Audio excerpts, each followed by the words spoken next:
ఒకటవ అధ్యాయము 21వ వచనం చదువుకుందాం. ఆమె యొక్క కుమారుని కనును తన ప్రజలను వారి పాపం నుండి ఆయనే రక్షించును కనుక ఆయనకు యేసు అనే పేరు పెట్టును అనెను.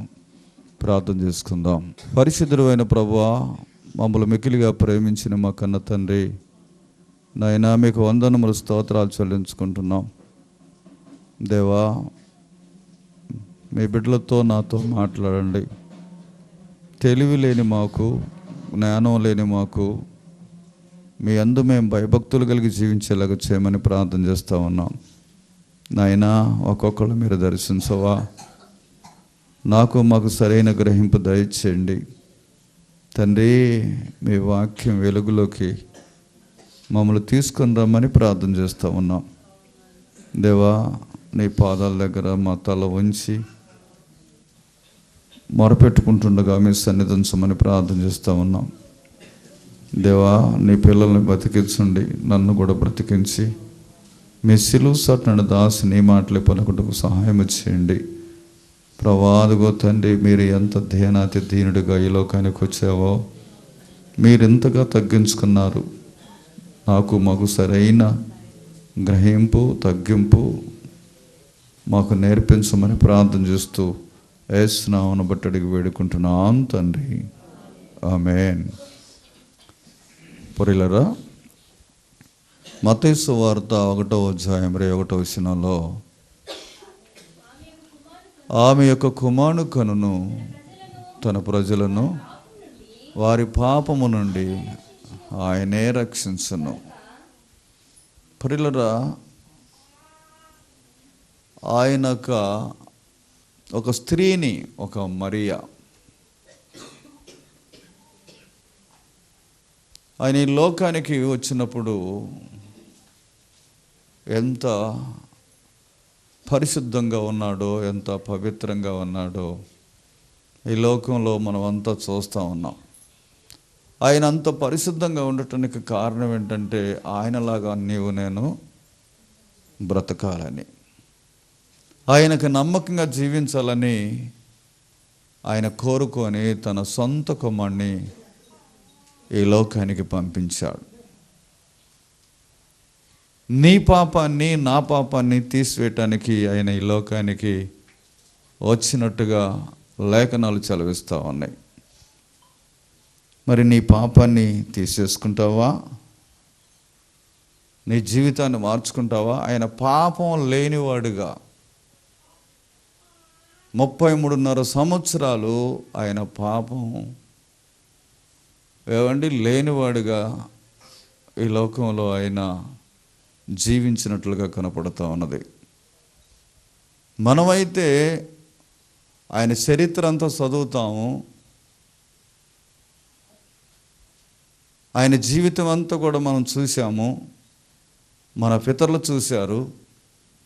అది చదువుకుంటూ కూడా మనం ఇంకా పాపం అనే లోకంలో జీవిస్తూ ఉన్నాం. పాపాన్ని అంటుకోకుండా ఆయన పరిశుద్ధంగాను పవిత్రంగాను కనపడుతూ ఉన్నాడు ఆయన. మరి మనమైతే ఎన్ని మోసాలు, ఎన్ని అబద్ధాలు,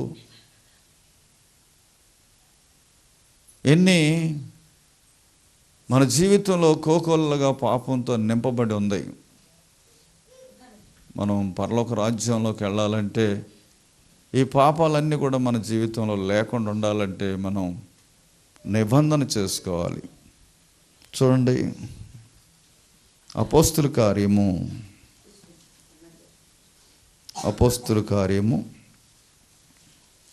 3వ అధ్యాయము 26వ వచనం చదువుకుందాం. దేవుడు తన సేవకుని పుట్టించి మీలో ప్రతి వానిని వాని దుష్టత్వం నుండి మళ్లించవలనని మిమ్మల్ని ఆశీర్వదించుటకు ఆయన మొదట మీ వద్దకు పంపినని చెప్పాను. ప్రియులారా, చూడండి, ఆయన్ని ఎందుకు ఈ లోకానికి పుట్టించాడంటే మనలో ఉన్న దుష్టత్వాన్ని, మనలో ఉన్న పాపాన్ని, మనలో ఉన్న ప్రతి చెడుగుని తీసేయటం కోసం ఆయన ఈ లోకానికి వచ్చాడండి. ప్రియులరా, యథార్థంగా జీవించినప్పుడు ఆయన కొన్ని క్రియలు వీటన్నిటిని కూడా ప్రియులరా చూడండి, ఏమండి, మనలో చెడుతనాన్ని తీసివేయటానికి ఆయన ఎంతగానో ఇష్టపడతా ఉన్నాడు. ప్రియులరా, మనల్ని ఆశీర్వదించడానికి ఆయన పుట్టాడంట. ఆశీర్వాదాన్ని నీకు కావాలంటే నువ్వు ఏ పాపం లేకుండా ఉండాలి. మనసుని ఈనాడు ప్రియులరా ఇష్టానుసారంగా జీవిస్తూ పాపం చేస్తూ ఇష్టానుసారంగా బ్రతుకుతూ ఉన్నాడు. ఎన్నెన్నో రోగాలు, ఎన్నెన్నో సమస్యలతో నింపబడి ఉన్నారు. ఆ త్రాగుడు అనేది, ఆ వ్యభిచారం అనేది, ఆ మోసాలని, ఆ అబద్ధాలని, ఎన్ని అబద్ధాలు, ఎన్ని మోసాలు, ఎన్ని దుండగమైన పనులు తాగుతూ ఇష్టానుసారంగా బూతులు మాట్లాడుతా ఈ ప్రజలు ప్రియులరా ఎంతైనా కీడు చేసుకుంటా, ఎంతైనా మోసం చేసుకుంటా ఉంటూ రోగాలు చెప్పలేనన్ని వస్తూ ఉన్నాయి. ఇన్యా మనుషుల్లో కదిలిస్తూ ఉంటే ఎన్ని రోగాలో ఆ రోగాల నుంచి విడిపించాలని, బాధల నుంచి విడిపించాలని, నీ కష్టాల నుంచి విడిపించాలని ఆయన ఈ లోకానికి ప్రియులరా వచ్చినట్టుగా కనపడతారు. నీ దుష్టత్వాన్ని విడిపించాలని. నాకు ఒక తెలిసిన టీచర్ గారు ఉన్నారు. తనకిద్దరు కొడుకులు, ఒక కుమార్తె. భర్త లేడు ఆమెకి. ఏదో నామక ప్రార్థన చేస్తూ ఉంటారు, పండగలకు వెళ్తూ ఉంటారు, ఏమంటే ఎంతో ఆర్భాటం చేస్తూ ఉంటారు. చిన్న పిల్లలు అప్పుడు పెరిగి పెద్దయిన తర్వాత తన పెద్ద కుమారుడు కాలేజీలో ఒక అమ్మాయిని ప్రేమించి పెళ్లి చేసుకొని అత్తగారింట్లోనే ఉంటున్నాడు. తన తల్లి అన్నది కదా, అయ్యా మీ నాయన లేకపోయినా కూడా నేను చదివించాను రా, నీకేం తక్కువ చేశాను రా, మన ఇల్లు వాకిలు వదిలిపెట్టి వాళ్ళింటో ఉంటావు, చేసుకున్నావు, మన ఇంటికి రావచ్చుగా నాన్న అని చెప్పంటే, లేదు ఆ అమ్మాయితోనే ఉంటా, అక్కడే ఉంటా. అలాగ జరుగుతూ ఉండగా ప్రియులరా ఆ చిన్న కుమార్తె అల్లారు ముద్దుగా పెంచుకుంటా ఉన్నది. తనకు కావలసినన్ని ఇస్తూ ఉన్నది. పెద్ద కుమారుడు మాటం లేదు, ఆ కుమార్తెనైనా మంచిగా చూసుకోవాలి, అమ్మా ఈ లోకం మంచిది కాదు, మన మీదకి ఎన్నో నిందలు వచ్చి పడతా ఉన్నాయి, నీ అన్నయ్య అలాగ చేసి వెళ్ళాడు, నేను టీచర్గా ఉన్నాను, కొద్దిగా పరువు మర్యాద నాకు ఉంది కాబట్టి చాలా బ్రతుకుదామమ్మా అని చెప్పిన తర్వాత ఆ అమ్మాయి కూడా కావాల్సి నేను ఇస్తూ ఉన్నది. తను ఏదైతే ప్రేమిస్తూ ఉన్నదో, ఏదైతే కావాలంటుందో అన్నీ కూడా ఇస్తూ ఉన్నది. ఒకనాడు ప్రియులరా ఆ కాలేజీలో ఒక అబ్బాయి, ఎవరో తెలియదు, అడ్రస్ లేదు, పెళ్లి చేసుకొని పూలదండలు వేసుకొని ఇంటి ముందుకు వచ్చి గడప తొక్కేటప్పుడు, నా కుమార్తెనా, ఇతనెవరు అని చెప్పి పడిపోయిందండి. కింద పడిపోయిన తర్వాత ఆ పక్కెమ్మటోళ్ళు చూసి, ఆ గదులు పక్క గదులయ్యి చూసి, కూతురు ఇలాగ చేసిందని చెప్పి ఆమె మీద నీళ్లు చల్లి తర్వాత ఏమంటే కాళ్ళన్నీ రుద్దిన తర్వాత కాళ్ళు చేతులు కొంగరలు పోయి ఆమంతనే మూర్చొచ్చి పడిపోయింది. తన కుమార్తె ప్రియులర్చుండి ఎన్ని చెప్పిందో, ఏమండి తన ప్రేమించింది, తనకిష్టమైందో అంతా ఇస్తూ ఉన్నది. కానీ ఆ అమ్మాయి చేసింది ప్రియుల తట్టుకోలేకపోయింది. సమాజం ఏమంటుంది, టీచర్ కదా, కుమారుడు అలాగ చేశాడు కదా, భర్త లేడు కదా, ఈ పిల్లల్ని ఎలాగ సాతుందని చెప్పి పిల్లలు అంటారేమని చెప్పి మూర్ఛలాగా పడిపోయి కాలు చేయి మీద పడిపోయి ఏమండి కింద పడి కొట్టుకుంటా ఉంటే పక్కమటోళ్ళు వచ్చి నీళ్లు చల్లి ఆ చేతులన్నీ నులిపి ఆ శరీరం అంతా కదిలించి తన కూర్చోబెట్టిన తర్వాత ఆ మూతి అప్పటికప్పుడే వంకరపోయిందండి. మాట పడిపోయింది. అయ్యో నా కుమార్తెలాగా. ప్రియులు ఎవరో అడ్రస్ లేనివాడు. అలాగనే ప్రియులు చూడండి, ఆ ఇంట్లోనే ఉంటా ఉన్నది. ఎక్కడికి పడితే అక్కడ వాడు భోజనం తెప్పించుకొని తింటా ఉన్నాడు. ఆ ఇంట్లో అప్పుల బాధలో ఆ ఇంట్లో గొడవలో, ఆ ఇంట్లో ఎంత రుగ్మతి. అవును ప్రియులారా, నీ పాపాన్ని తీసేయటానికి, నీ జీవితాన్ని మార్చడానికి ఎవడో అడ్రస్ లేని వాడిని తీసుకొచ్చుకొని ఇంట్లో పెట్టుకుంటావా? అనామకుణ్ణి. ఎందుకు పుట్టాడంటే ఆయన నీ కోసం, నా కోసం ప్రియులారా, నీ దుష్టత్వాన్ని విడిపించటానికి, నీ పాపం నుంచి విడిపించటానికి ఆయన ఈ లోకానికి రావలసి వచ్చి ఉన్నది. ప్రియులారా, మారతావా? నీ జీవితాన్ని మార్చుకుంటావా? ఎంతమంది ఈనాడు తల్లులైన వాళ్ళు, తండ్రులైన వారు ఏడుస్తూ ఉన్నారు. పిల్లలు పుట్టడంతోనే ప్రియులారా వచ్చండి, సంబడం కాదండి అనుకుంటున్నారు. నా కుమార్తె మంచిది, నా కుమారుడు మంచోడు అని చెప్పి అనుకుంటున్నారు. కానీ వాళ్ళు తీరా తీసుకొచ్చేది ఏంటంటే గుండెల మీదగా ప్రియులారా కుంపట్లాగా మిగిలిపోతా ఉన్నారు. వాళ్ళకి ఇష్టం వచ్చింది తీసుకురావాలి, వాళ్ళ ఇష్టం వచ్చిన కోరికలు తీర్చాలి. అయితే తల్లిదండ్రుల మీద ప్రియులారా చూడండి పెద్ద బండేసిపోతా ఉన్నారు. ఆ బాధకి, యాదనకి తట్టుకోలేక చచ్చిపోయిందండి హార్ట్ అటాక్ వచ్చి.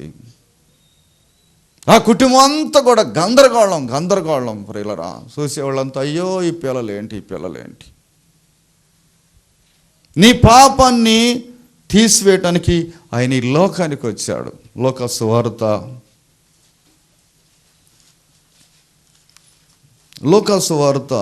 2వ అధ్యాయము 11వ వచనం చదువుకుందాం. దావీదు పట్టణమందు రక్షకుడు మీ కొరకు పుట్టి ఉన్నాడు, ఈయన ప్రభు అయిన క్రీస్తు. ఎందుకు పుట్టాడు? దావీదు పట్టణమందు మీ కొరకు నేడు రక్షకుడు పుట్టి ఉన్నాడు. ఎవరి కోసం పుట్టాడండి? నీ పాపాన్ని తీసేయటానికి. నీ మనసు మార్చుకుంటావేమో, నీ బ్రతుకును మార్చుకుంటావేమని. ఇకనైనా మారుతావా? నీలో ఉన్న పాపాలు తీసేసుకుంటావా?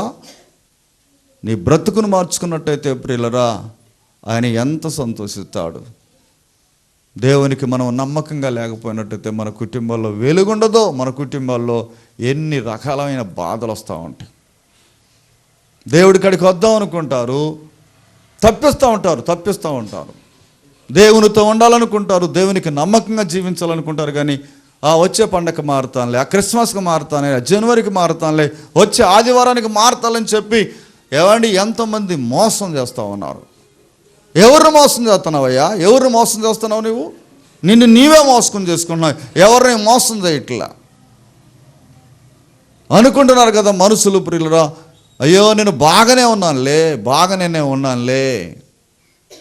ఏం బాగు? దేవుడు లేకుండా నీ కుటుంబంలో దేవుడు లేకపోతే ఆయన నీ కొరకే పుట్టాడని చెబుతా ఉన్నాడు. ఎవరి కోసం పుట్టాడు? మనందరి కోసం పుట్టాడండి ఆయన.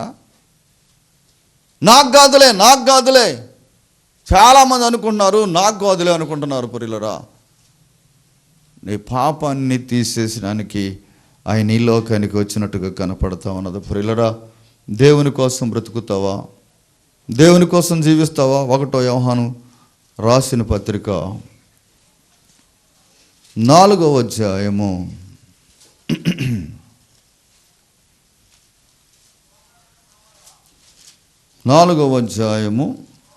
14వ వచనం చదువుకుందాం. మరియు తండ్రి తన కుమారుని లోకరక్షకుడుగా ఉండుటకు పంపి ఉండటం మేము చూసి సాక్ష్యం ఇచ్చుచున్నాము. యోహాను గారు చెబుతా ఉన్నాడు ఈ మాట. ఎందుకు ఈ లోకానికి ఆయన రావాల్సి వచ్చిందంటే మనల్ని ఏం చేయటానికి? రక్షించటానికి. ప్రమాదంలో ఉన్న వాళ్ళని రక్షించటానికి వచ్చాడు ఆయన. ప్రమాదంలో ఉన్నావా? కాలు జారే స్థలంలో ఉన్నావా? ఎప్పుడు కాలు జారి పడతావో కిందకు తెలియదు. ప్రియులరా, దేవుడు తన సొంత కుమారుని లోకానికి పంపించింది. ఎందుకంటే ఆయన ముద్దుల కొడుకు. ఆయన యేసు ప్రభు వారు దేవునికి ముద్దుల కొడుకు. నీ ముద్దులు కొడుకు కానీ, నీ ముద్దులు కుమార్తె కానీ కొద్దిగా ఎడమైపోతే, ఏమన్నా అయిపోతే ఏమవుతావు? ఎంత గోల చేస్తావో, ఎంత గందరగోళం చేస్తావో. ప్రియులరా, దేవుడు నిన్ను నన్ను రక్షించటానికి, కాపాడటానికి ఆ రైల్వే ఆ రైలు అక్కడ క్యాప్టెన్ అంటారో ఏమంటారో అతన్ని, ఏమండి, ఓ సముద్రం మీద ఒక పాయ మీద బ్రిడ్జి కట్టారు. ఆ బ్రిడ్జి మీదకి రైళ్ళు పోవాలి, ఆ బ్రిడ్జి మీదుగా బస్సులు అన్నీ పోవాలి. తర్వాత అక్కడుండి ఆ వంతెన ప్రియులారా తీసేసినప్పుడేమో రైళ్ళు పోతాయి, బస్సులు పోతాయి. ఆ వంతెన వేయక మునుపు పడవలు కూడా వెళ్ళిపోతాయి. తర్వాత ప్రియులారా వంతెన వేస్తాడు. పడవ వచ్చేటప్పుడేమో పైకి లేపుతాడు, పడవలు వచ్చేటప్పుడు, ఏమండి. తర్వాత మళ్ళీ ఆ ట్రాఫిక్ అంతా ఆగిపోద్ది, మళ్ళీ రైళ్ళు బస్సులు అన్నీ పోతూ ఉంటాయి ఆ వంతెన మీద. అతన్ని కెప్టెన్ అంటారా? ఏమంటే అతను ప్రియులారా చూడండి, అక్కడ ఉన్నాడు, తన సొంత ఒక్కడే కొడుకు, ఆయనకి ఒక్కడే కొడుకు. ఆ రోజు ప్రియులారా చూడండి 7-8 సంవత్సరాల పిల్లోడు, మా డాడీ నేను ఈరోజు ఆ వంతెన దగ్గరకు వస్తాను, చూడాలనిపిస్తుందని చెప్పి ఆ పరీక్షల కాలంలో వస్తే, ఎందుకులే నాన్న అక్కడంతా రైళ్ళు తిరుగుతూ ఉంటాయి, రద్దీగా ఉంటుంది, ఎందుకులే నాన్న నా కూడా లేదు నేను అక్కడ చూడాలి అని ఎప్పుడైతే ప్రియులారా చూడండి కుమారుడు అంటంతోనే తీసుకెళ్ళయ్యా అని చెప్పి భార్య చెబితే తీసుకొని వచ్చాడు. ఆ తీసుకొని వచ్చినప్పుడు ఏమండి, వాడ వస్తూ ఉన్నది. ఆ వాడ వచ్చినప్పుడు వంతెన పైకి లేపాడు. ఆ వంతెన పైకి లేపినప్పుడు వెంటనే ప్రియులారా చూడండి, ఈ పిల్లడు వంతెన ఎలాగ లెగుస్తుందని చెప్పి ఆ మిషన్ల దగ్గరకు వచ్చి, ఆ మిషన్ల కాడికి వచ్చి చూస్తామంటే కాలు జారి ఆ మిషన్లో పడ్డాడు. కాలు జారి మిషన్లో పడేటప్పుడు ప్రియులారా చూడండి డాడీ డాడీ డాడీ అని కొట్టుకొని అరుస్తూ ఉన్నాడు. చేతులు నలుగుతూ ఉన్నాయి. తర్వాత ప్రియులారా చూడండి చేతులు నలుగుతూ ఉండి తండ్రి చూస్తూ ఉన్నాడు. నాయనా నాయనా అని కేకలు పెడతా ఉన్నాడు. డాడీ డాడీ అని చెప్పి కేకలు పెడతా ఉన్నాడు. ఆ మూమెంట్లో ప్రియులారా చూడండి పెద్ద రైలు వస్తూ ఉన్నది. ఆ రైలుకు వంతెన వేయాల. రైలుకు వంతెన వేస్తేనేమో ఏమండి చాలామంది ఆ రైల్లో ఉన్నవాళ్ళు బ్రతుకుతారు. పిల్లగాండి కాపాడుకోవాలనుకుంటే రైలు ఆపాలి, అందరూ చచ్చిపోతారు. రైల్లో ఉండవు, అందరూ కూడా సముద్రంలో పడి చచ్చిపోతారు. కుమారుని రక్షించుకుందామా, రైల్లో ఉన్నవాళ్ళు బ్రతికించుకోవాలంటే కుమారుడు చచ్చిపోతాడు. మరి ఏది పరీక్ష? ఏమండి పరీక్ష మధ్యలో ప్రియులారా చూడండి కుమారుడు అల్లాడిపోతూ ఉన్నాడు. ఇటు చూస్తేనే ప్రజలు చాలామంది, వేల మంది రైల్లో ఉన్నారు, వాళ్ళందరూ కూడా సముద్రంలో పడి చచ్చిపోతారు. మరి ఏం చేయాలి? ఏడుస్తూ ఉన్నాడు తండ్రి, ఏడుస్తూ ఉన్నాడు. ఆ పిల్లోడు ఏమండి ఆ ప్రజలందరినీ కాపాడటానికి తండ్రి తన గుండెను రాయి చేసుకుని నా కుమారుడు చనిపోతే మళ్ళీ అని చెప్పి ఆ రైలు ప్రియులారా వంతెన వేస్తూ ఉన్నాడు. ఆ మిషన్లో పడి పిల్లోడు నుజ్జునయ్యి కండలో రక్తం అంతా కారిపోతూ ఉన్నది. ఏడుస్తూ ఉన్నాడు తండ్రి తట్టుకోలేక. అల్లారి ముద్దులు కొడుకు ప్రియులారా చూడండి వయసు పోయిన తర్వాత పుట్టిన కుమారుడు ఒక్కడే ఇక లేడు.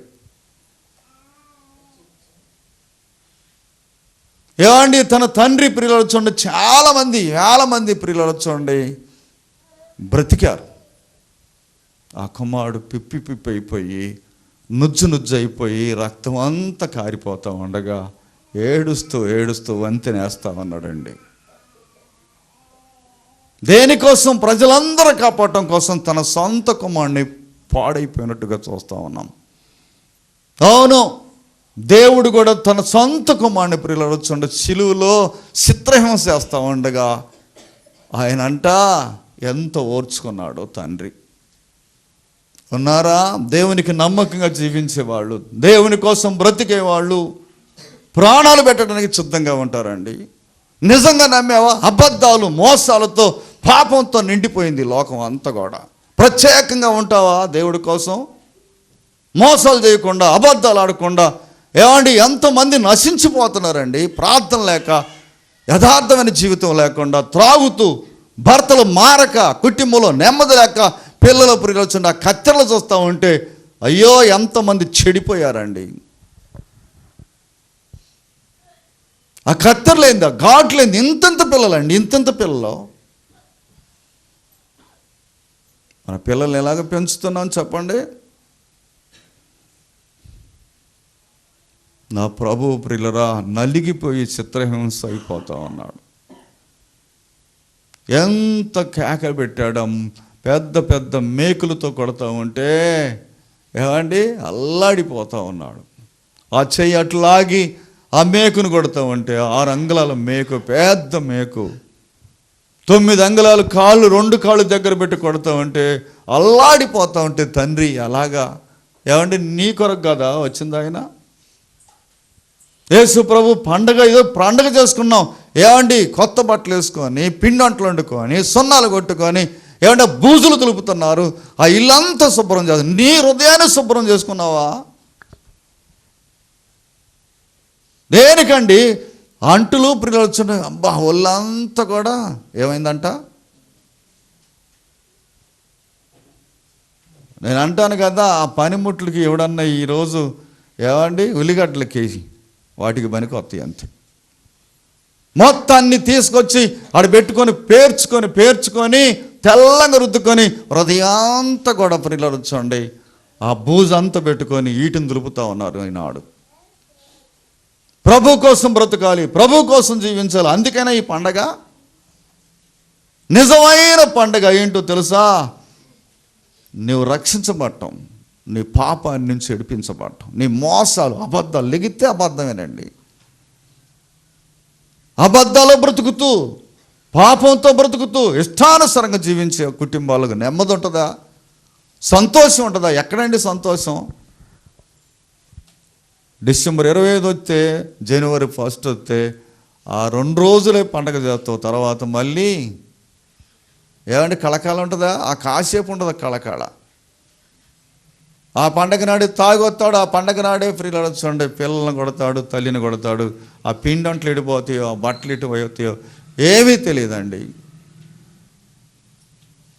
దేవునికి నమ్మకంగా లేకుండా, నమ్మకంగా జీవించకుండా ఆ కొద్ది సమయం, ఆ కొంచెం ఏమండి సంతోషం, దానికోసం ప్రియులను చూడండి మనుషులు ఏమండి మందిరాలకు వస్తున్నారు. కానీ నీ ఇంట్లో సంతోషం ఉందా? నీ ఇంట్లో సమాధానం ఉన్నదా? భర్త ఏటి నుంచి తగు తీసుకొస్తాడో, ఎక్కడ తాగి పడతాడో, ఏమైపోతాడో తెలియదు. అవును ప్రియులు చూడండి, నీ పిల్లలు ఎలాగున్నారు, నీ భర్త ఎలాగున్నాడు. నిన్ను నన్ను రక్షించటానికి ఆయన ఈ లోకానికి వచ్చినట్టుగా కనపడతా ఉన్నది. ప్రియులరా దేవుని కోసం బ్రతుకుతావా? మత్తయి సువార్త 2వ అధ్యాయము, మత్తయి సువార్త 2వ అధ్యాయము 4-5 వచనం చదువుకుందాం. కాబట్టి రాజు ప్రధాన యాజకులను ప్రజల నుండి శాస్త్రులను అందరిని సమకూర్చి క్రీస్తు ఎక్కడ పుట్టాడని వాడిని అడిగెను. అందుకు వారు యూదా బెత్లెహేములో అనగా యూదా దేశపు బెత్లెహేము, నీవు యూదా ప్రధానుల్లోనూ ఎంత మాత్రము అల్పైన దానికి కావు.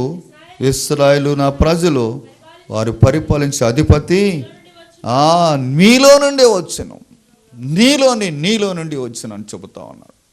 ఎక్కడి నుంచి వచ్చాడండి ఆయన? నీలో నుండి, నాలో నుండి వచ్చి ఈ దేశ ఏమండి యోధా ప్రధాన దేశంలో ఆయన పరిపాలించినట్టుగా కనపడతా ఉన్నాడు.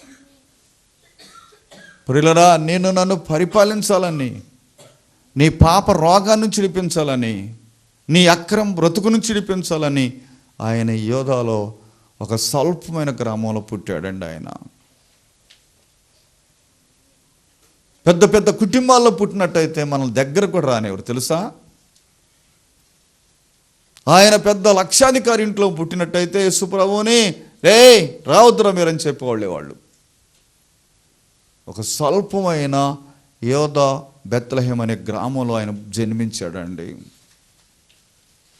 ఆ పశువుల తొట్టిలో ఆయనకి అందరూ వచ్చి సాగిలపడ్డారు. పెద్ద పెద్ద జ్ఞానులు వచ్చి సాగిలపడ్డారు. బ్రతికించడం కోసం, నిన్ను నన్ను కాపాడుకోవటం కోసం ప్రియులరా ఆ స్వల్ప గ్రామంలో అనేకమైన అద్భుతాలు చేశాడు ఆయన.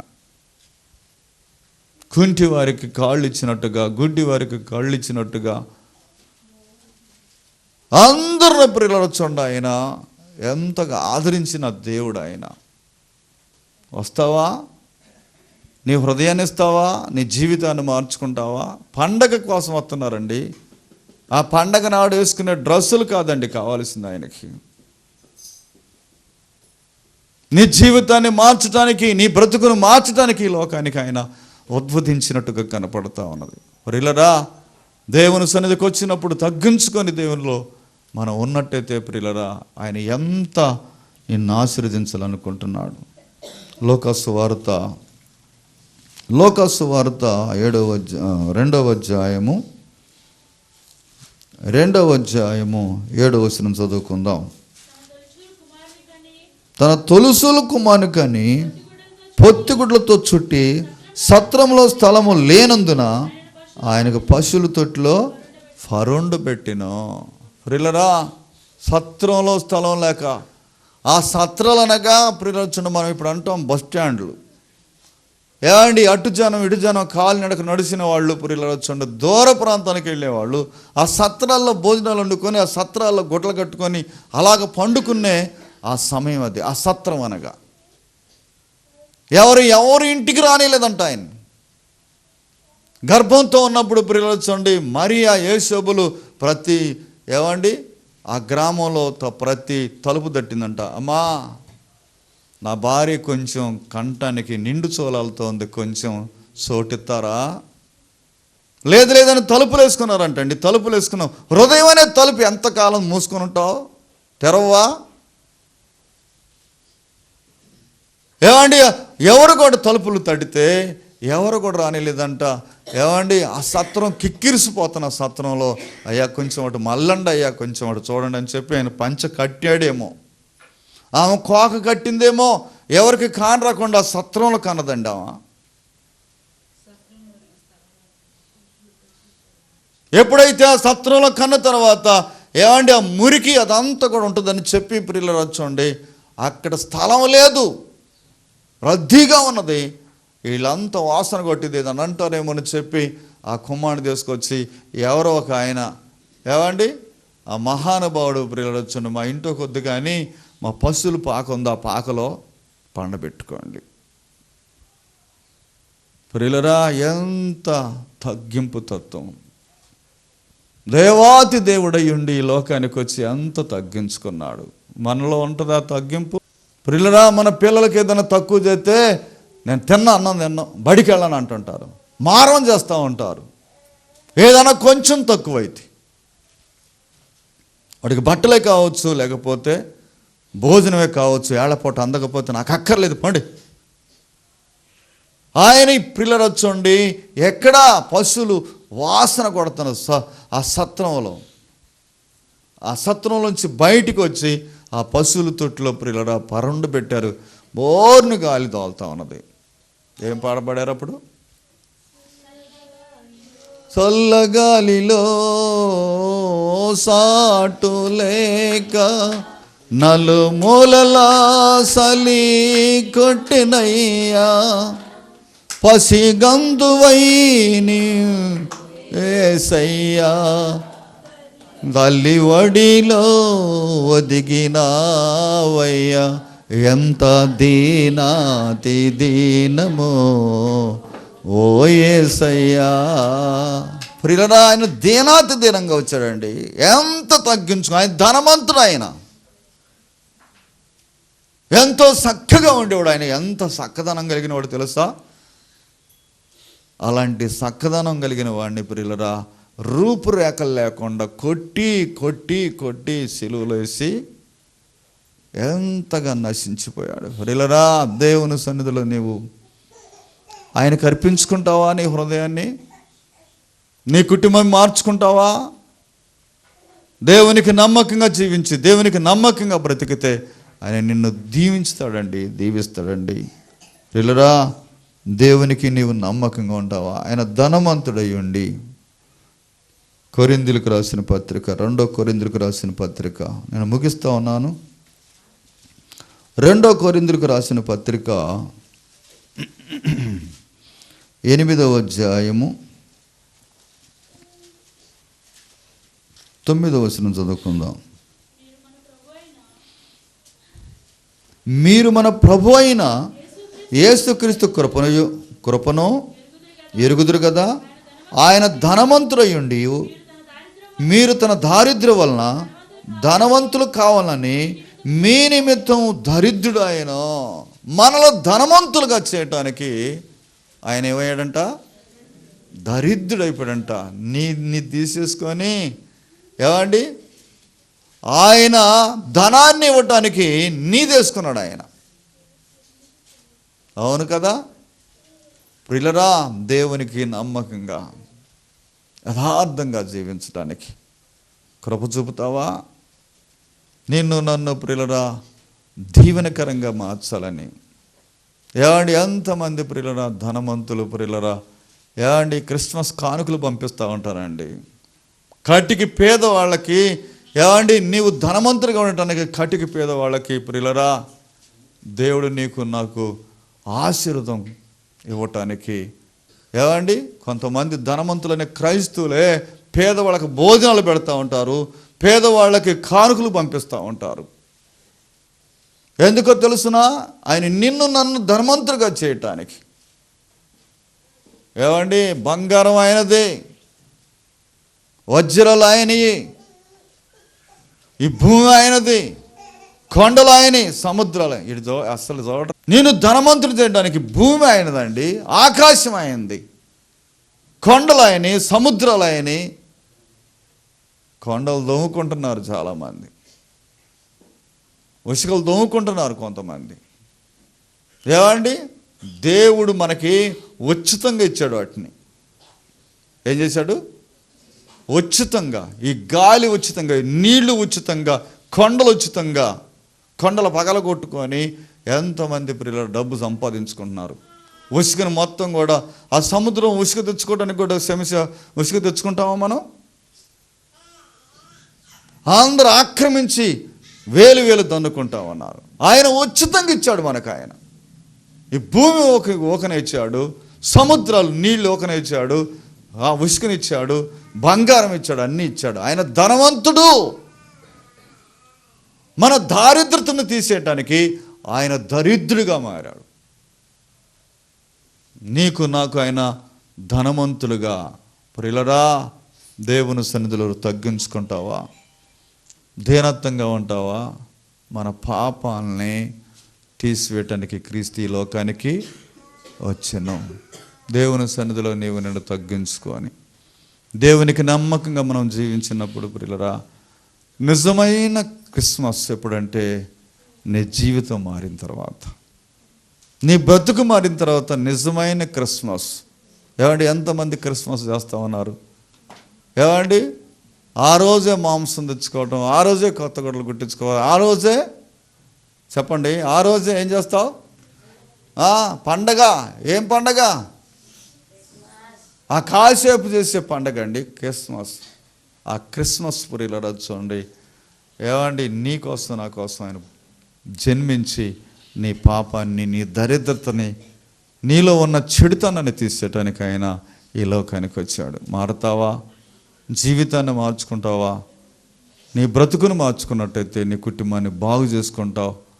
మీరందరూ కూడా పరలోక రాజ్యానికి వారసులవుతారు. ప్రార్థన చేసుకుందాం.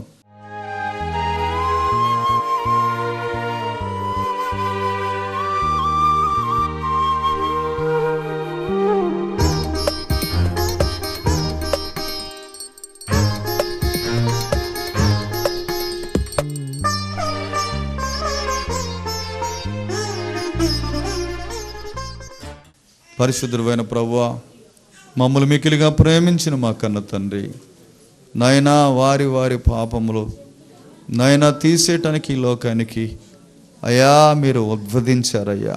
ఒక్కసారి మమ్మల్ని జ్ఞాపకం చేసుకొని తండ్రి, మీరు మాకు తోడుగుండి మమ్మల్ని నడిపించి బలపరచండి. ఈ వాక్యం నాలో మాలో ఫలించేలాగా చేయండి అయ్యా. నాయనా సత్రంలో స్థలం లేక ఆ పశువుల తొట్టులో, ఆ చలిగాలిలో మీరు ఎలాగ జన్మించారు.